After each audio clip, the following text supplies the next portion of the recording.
ومن کان میتن فاحییناہ، کیا وہ شخص کان میتن جو کہ مردہ ہو، فاحییناہ ہم نے اس کو زندہ کر دیا ہو، وجعلنا لہ نورا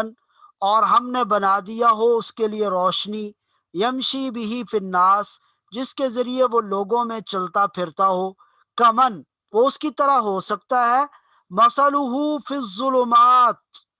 کمم مثلہ اس کی مثال اس شخص کی طرح ہو سکتی ہے جو اندھیروں میں ہو، فی الظلمات اندھیروں میں ہو، لیس بخارج منہا اور ان اندھیروں سے نکلنے کی کوئی سبیل بھی نہ ہو، لیسا نہ ہو، بخارج نکلنے والا، منہا ان اندھیروں سے، یہ دونوں برابر ہو سکتے ہیں؟ کذالک زین للکافرین، اللہ نے اسی طرح مزین کر دیا کافروں کے لیے، ما کانوا یعملون ان کو جو وہ عمل کرتے ہیں، ان کے اعمال کو ان کے سامنے مزین کر دیا۔ یہاں نور یعنی روشنی سے مراد ایمان اور اسلام کی روشنی ہے۔ تو یہ کافروں اور مسلمانوں کی مثال دے کر یہ سمجھانا مقصود ہے کہ مومن اور جن کو اللہ نے ایمان کا اور اسلام کا نور عطا فرمایا ہو، وہ اور وہ لوگ جو اللہ کے منکر ہیں، جو اللہ کی بات کو نہیں ماننے والے، جن کو کافر کہا جاتا ہے، یہ دونوں برابر نہیں ہو سکتے۔ کیوں؟ اس لیے کہ اہل ایمان وہ تو مردہ تھے پہلے، اسلام اور ایمان کے آنے سے قبل ان کی مثال ایک مردہ کی سی تھی۔ اللہ نے ان کے اندر ایمان کی روح پھونکی اور ان کو ایمان کی روشنی عطا فرمائی، اور اس روشنی کو لے کر وہ دنیا میں اپنی زندگی گزارتے ہیں، معاشرے کے اندر رہتے ہیں، لوگوں سے ملتے جلتے ہیں، کاروبار زندگی میں حصہ لیتے ہیں، لیکن اسلام کی تعلیمات اور اسلام کی ہدایات کو مد نظر رکھتے ہوئے اپنی زندگی گزارتے ہیں۔ ایک یہ طبقہ ہے، اور ان کے مقابلے میں ایک وہ طبقہ کہ جو اللہ کا انکاری ہے، جو اللہ کو نہیں مانتا، گویا وہ اندھیروں میں ہی پڑا ہوا ہے، اور ایسے اندھیروں میں کہ اس سے نکلنے کا بھی کوئی راستہ نہیں ہے۔ کفر تو ہے ہی ظلمت، ہے ہی اندھیرا، وہاں سے نکلنے کا بھی کوئی راستہ نہیں ہے۔ یہ دونوں برابر نہیں ہو سکتے۔ اور فرمایا کہ دنیا میں یہ چیز ان کو سمجھ نہیں آ رہی کافروں کو، کیونکہ ان کے اعمال ان کے سامنے مزین کر کے رکھے گئے ہیں۔ وہ سمجھتے ہیں کہ سب کچھ بس یہی ہے، وہ خوشنما چیزیں نظر آ رہی ہیں۔ یہ تو تب پتہ چلے گا جب دنیا کی دھوکے والی آنکھ بند ہوگی، پھر پتہ چلے گا کہ وہ کتنے پانی میں تھے۔ یا حضرات مفسرین نے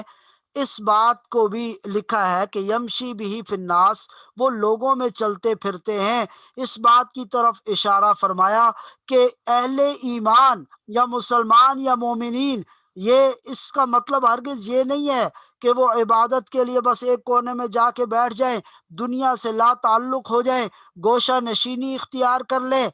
لا رہبانیت فی الاسلام، اسلام میں رہبانیت نہیں ہے کہ غاروں میں چلے جاؤ، پہاڑوں پہ چلے جاؤ اور اللہ اللہ کرتے رہو، نہیں، بلکہ معاشرے کے اندر رہتے ہوئے حقوق اللہ کی بھی رعایت کرنی ہے اور حقوق العباد کی ادائیگی کا بھی اہتمام کرنا ہے۔ لوگوں کے درمیان چلتے پھرتے رہنا ہے، کاروبار زندگی میں حصہ لینا ہے دن رات، اور پھر جو جن سے حقوق متعلق ہیں ان کے حقوق ادا کرنے ہیں، لیکن ہر چیز اللہ کے حکم کے مطابق اور اس کے پیارے رسول صلی اللہ علیہ وسلم کی تعلیمات اور ارشادات کی روشنی میں سر انجام دینی ہے۔ یہ ایمان کی خوبصورتی ہے اور یہ اسلام کا خاصہ ہے۔ تو فرمایا او من کان میتن، کیا وہ شخص جو کہ مردہ تھا، فاحیینہ وہ ہم نے اس کو زندہ کیا، وجعلنا لہ نورا اور ہم نے ان کے لیے روشنی بنا دی، یمشی بہ فی الناس جس کے ذریعے وہ لوگوں میں چلتے پھرتے ہیں، کمم مثلہ اس کی مثال اس شخص کی طرح ہو سکتی ہے، فی الظلمات جو اندھیروں میں پڑا ہو، لیس بخارج منہا ان اندھیروں سے نکلنے کی کوئی سبیل بھی نہ ہو، کوئی راستہ بھی نہ ہو۔ کذالک زین للکافرین، اللہ نے اسی طرح مزین کر دیا کافروں کے لیے ان کے اعمال کو، ما کانوا یعملون جو وہ عمل کرتے ہیں وہ خوشنما بنا دیے گئے۔ وَكَذَلِكَ جَعَلْنَا فِي كُلِّ قَرْيَةٍ أَكَابِرَ مُجْرِمِيهَا۔ ہاں، یہاں سے یہ بات بتائی کہ یہ تو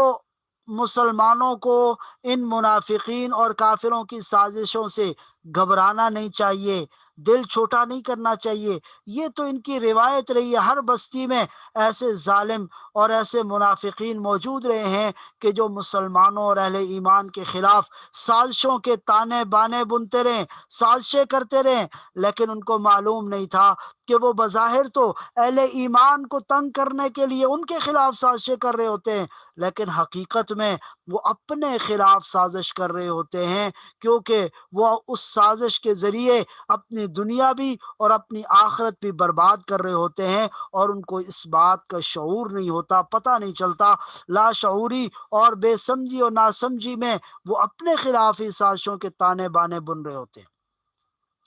وَكَذَلِكَ جَعَلْنَا فِي كُلِّ قَرْيَةٍ أَكَابِرَ مُجْرِمِيهَا، اور اسی طرح ہم نے ہر بستی میں وہاں کے مجرموں کے سرغنوں کو یہ موقع دی۔ اکابر مجرمیہا، مجرموں کے جو سرغنے ہیں، مجرموں کے جو لیڈر ہیں، مجرموں کے جو بڑے ہیں، ان کو یہ موقع دیا، لِيَمْكُرُوا فِيهَا، تاکہ وہ اس میں وہ کریں، سازشیں کریں، مسلمانوں کے خلاف سازشیں کریں، شرارتیں کریں۔ وَمَا يَمْكُرُونَ،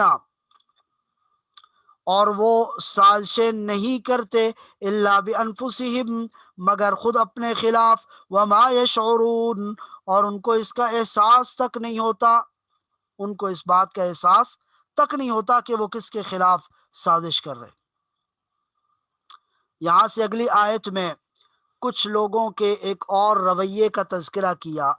اور ان کافروں کے بارے میں کہا کہ وہ انبیاء علیہ الصلاۃ والسلام سے الٹے سیدھے مطالبات کرتے، اور وہ یہ چاہتے ہیں کہ جس طرح ہم نے اپنے نبیوں کے لیے معجزات ظاہر کیے، خلاف عادت چیزیں ظاہر کی، اس طرح کی چیزیں ان میں سے ہر ایک شخص کے لیے بھی ظاہر ہو جائے۔ تو قرآن نے کہا کہ ایسا پاسبل نہیں ہے۔ اللہ اپنے انتخاب سے جن بندوں کے لیے چاہتا ہے ان کو اپنا پیغمبر اور رسول چنتا ہے، اور ان کے ہاتھ پر معجزات ظاہر کرتا ہے، اور یہ نہیں ہو سکتا کہ پیغمبروں کے علاوہ جو عام لوگ ہیں ان کے لیے بھی یہ معجزات ظاہر ہونا شروع ہو جائیں، ایسا ممکن نہیں ہے۔ تو یہ ایک اس طرح کے غیر معقولی اور غیر منطقی مطالبات کرتے ہیں، ان کے مطالبات پورے نہیں ہو سکتے، اور ان کی اس ضد، عناد اور ہٹ درمی کی وجہ سے ان کو عذاب ملے گا دنیا میں بھی اور آخرت میں بھی۔ وَإِذَا جَاءَتْهُمْ آیَةٌ، اور جب ان کے پاس آتی ہے کوئی نشانی ہماری، کوئی نشانی، کوئی معجزہ، پیغمبر ان کو دکھاتے ہیں، قالوا، تو وہ کہتے ہیں، لن نؤمن، ہم ہرگز ایمان نہیں لائیں گے، حتی نؤتی مثل ما اوتی رسل اللہ، یہاں تک کہ ہمیں بھی وہ چیز عطا کی جائے جو کہ اللہ کے رسولوں کو دی گئی۔ جس طرح کا معجزہ ان کو عطا کیا گیا، ایسا معجزہ ہمیں بھی دے دیا جائے۔ اللہ اعلم حیث یجعل رسالتہ، اللہ خوب جانتے ہیں کہ وہ اپنی پیغمبری کس کے سپرد کر دیں۔ اللہ اعلم، اللہ زیادہ جانتے ہیں، حیث یجعل رسالتہ، کہ کہاں پر اس کی رسالت کو رکھا جائے، کس شخص کے اوپر اس کی نبوت اور رسالت آئے، کس کے سپرد کی جائے، اس کا جو اہل ہے وہ اللہ خوب جانتے ہیں۔ سَيُصِيبُ الَّذِينَ أَجْرَمُوا صَغَارٌ عِندَ اللَّهِ، سو وہ لوگ جو مجرم ہیں ان کو پہنچے گی رسوائی اور ذلت اللہ کے ہاں، وَعَذَابٌ شَدِيدٌ، اور سخت عذاب، کیوں؟ بِمَا كَانُوا يَمْكُرُونَ، ان سازشوں کے بدلے جو وہ کرتے ہیں، اہل ایمان کا دل دکھانے کے لیے اہل ایمان کے گرد گھیرا تنگ کرتے ہیں اور ان کے خلاف سازشوں کے تانے بانے بنتے ہیں،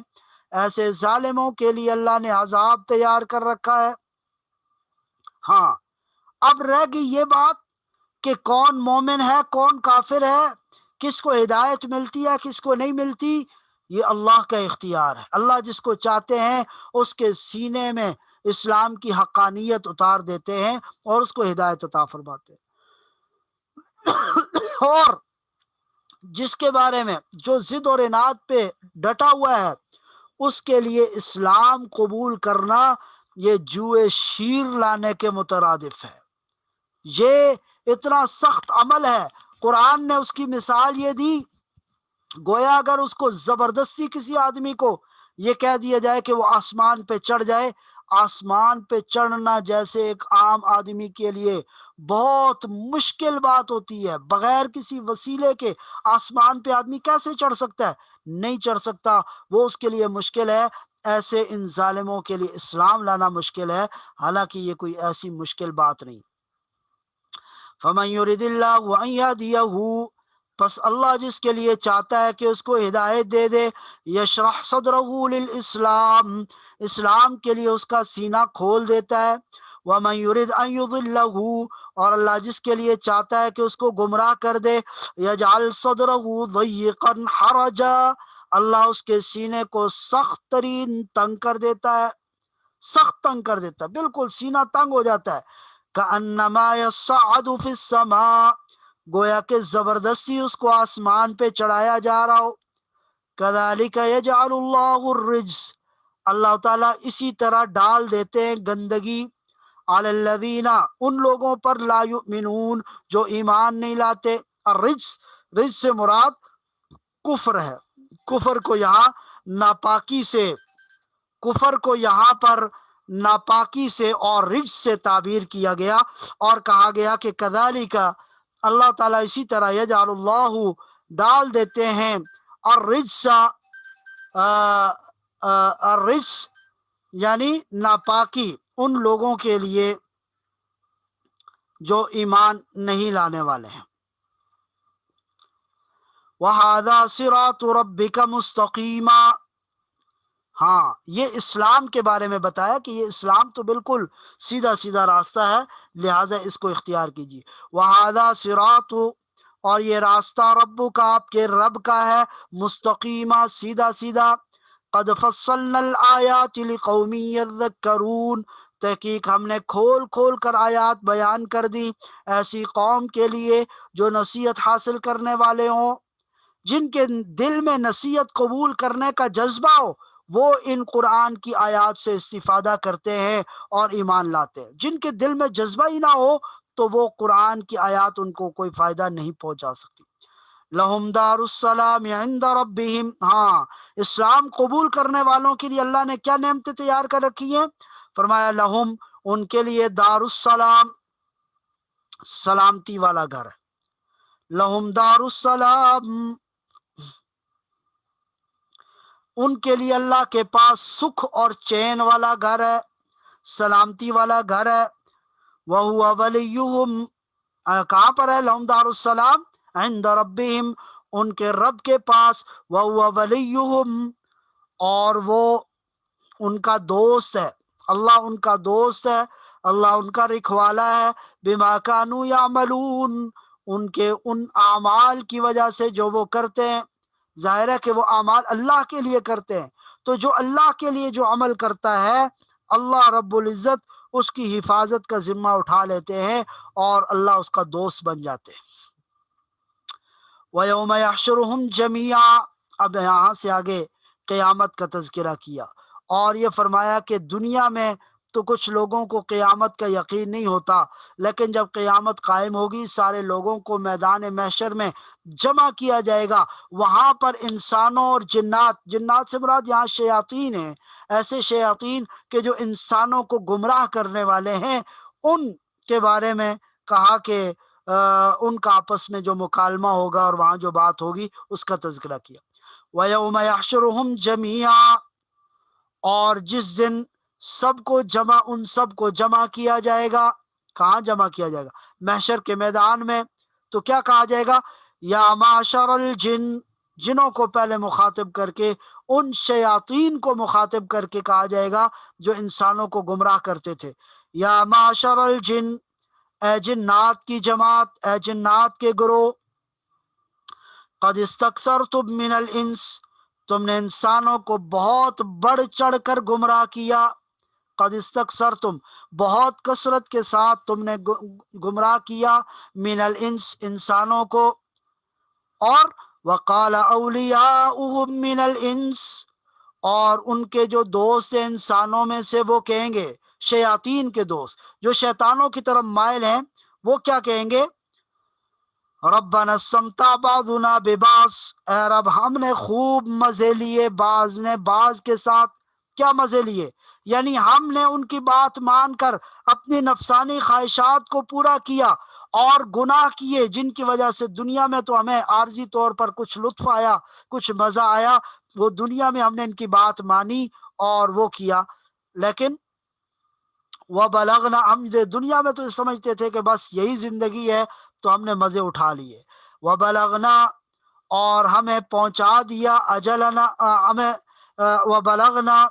اور ہم اپنی میعاد کو پہنچ گئے، اجلنا اجلنا اپنی اجل کو پہنچ گئے، اپنی میعاد کو پہنچ گئے، الذی اجلت لنا، جو آپ نے ہمارے لیے مقرر کر رکھی تھی، یعنی موت آ گئی۔ تو پھر